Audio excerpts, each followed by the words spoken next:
လိုင်းပေါ်မှာမော်ရတယောက်ကသူတီးတောက်ကလေးနဲ့ယောက်ျားတွေကိုချဲလန်းလုပ်လိုက်တယ်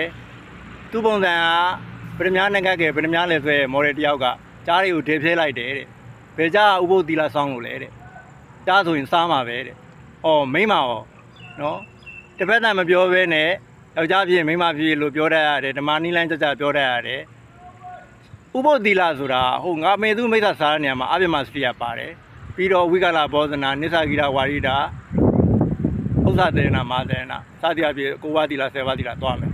အဲ့ဒီအပြမစရိယတိတ်ခဘုတ်ကမိမတွေရောယောက်ျားတွေရောလွတ်ရလားမေတုံပြားငယ်9ပါးရှိတယ်နံပါတ်1ယောက်ျားဖြစ်မိမဖြစ်တယောက်နဲ့တယောက်ပြုစုယူရအောင်တာယာတာနံပါတ်2ရေမောပြီးတော့တယောက်နဲ့တယောက်ရေမောပြီးတာယာတာနံပါတ်3အကြည့်ချင်းဆုံးနှလုံးချင်းကြည့်ချင်းဆုံးပြီးတော့တာယာတာနံပါတ်4အတန်လေးကြားပြီးတော့တာယာတာနံပါတ်5ရှေ့ရတယောက်နဲ့တယောက်အတူရှိခဲ့ဘူးတာတွေချင်းတွေ့ဘူးတာတွေနေခဲ့ဘူးတာတွေတွေးတော့ကြံစားပြီးတော့တာယာတာနော်နံပါတ်6အကျဉ်လင်များကိုအားကြပြီးတော့တာယာတာနံပါတ်9နတ်သားဖြစ်ချင်လို့နတ်သမီးဖြစ်ချင်လို့အကျဉ်တွေကျင်းပြီးတော့တာယာတာနော်နတ်တွေကိုမြင်အောင်ပြီးတော့โอเค